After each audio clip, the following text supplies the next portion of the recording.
हम बिहार के मिट्टी के शेर हैं, वीआईपी समर्थक।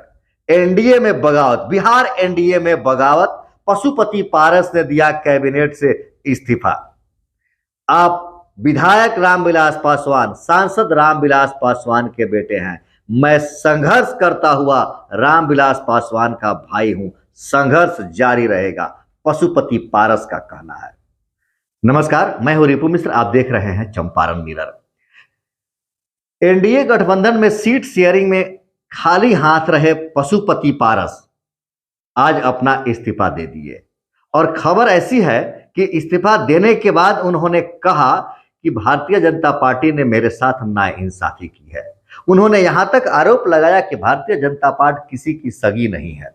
अभी अभी खबर ऐसी भी लगी है कि पशुपति पारस राजद सुप्रीमो लालू प्रसाद यादव से मिलने के लिए पटना रवाना हो चुके हैं और बहुत जल्द कुछ ही घंटों में पशुपति पारस कोई बड़ा फैसला लेने वाले हैं।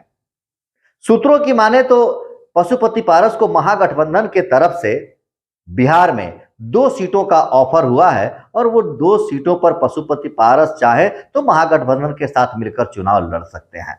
काफी मशक्कत के बाद बिहार में एनडीए ने कल सीट शेयरिंग किया और सीट शेयरिंग के बाद भारतीय जनता पार्टी को 17, जदयू को 16, लोजपा रामविलास को 5, उपेंद्र कुशवाहा को 1, जीतन राम मांझी को 1 सीट मिले। और जैसे ही इस तरह की सीट शेयरिंग सामने आई, उस सीट शेयरिंग में पशुपति पारस को खाली हाथ रहना पड़ा और साथ ही मुकेश सहनी को भी कुछ नहीं मिला।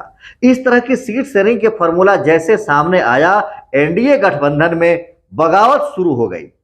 तो पशुपति पारस ने तो आज इस्तीफा दे ही दिया है।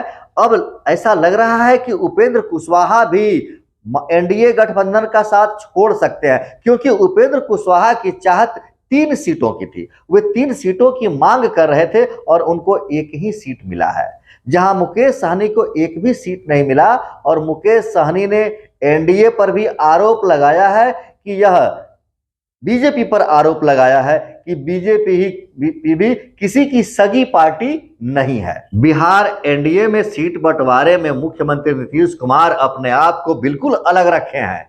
सीटों की बंटवारा की जिम्मेदारी उन्होंने भारतीय जनता पार्टी पर दे रखा है और भारतीय जनता पार्टी के सीट शेयरिंग के फॉर्मूला से बिहार एनडीए में बगावत हो गई है।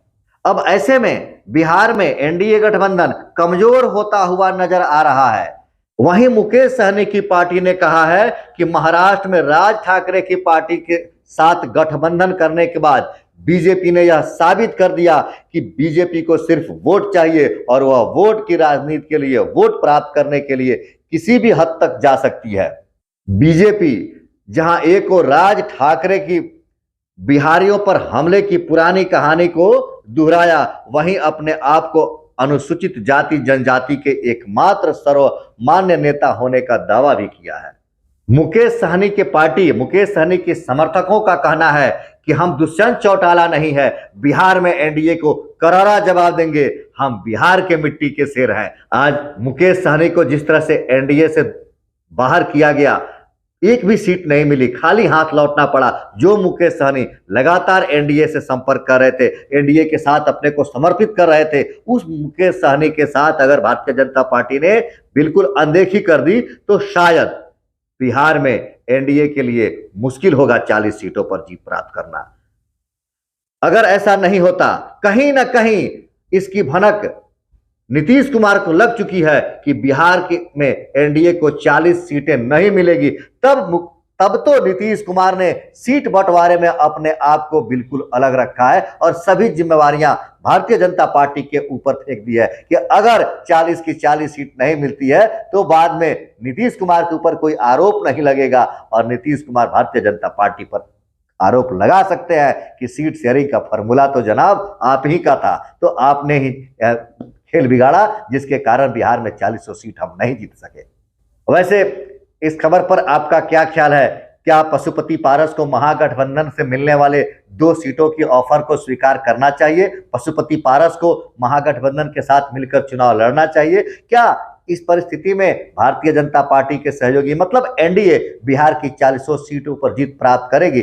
आप अपना विचार कमेंट करके जरूर बताएं। अगर आप हमारे चैनल पर नए हैं तो जरूर सब्सक्राइब करें, लाइक करें। धन्यवाद।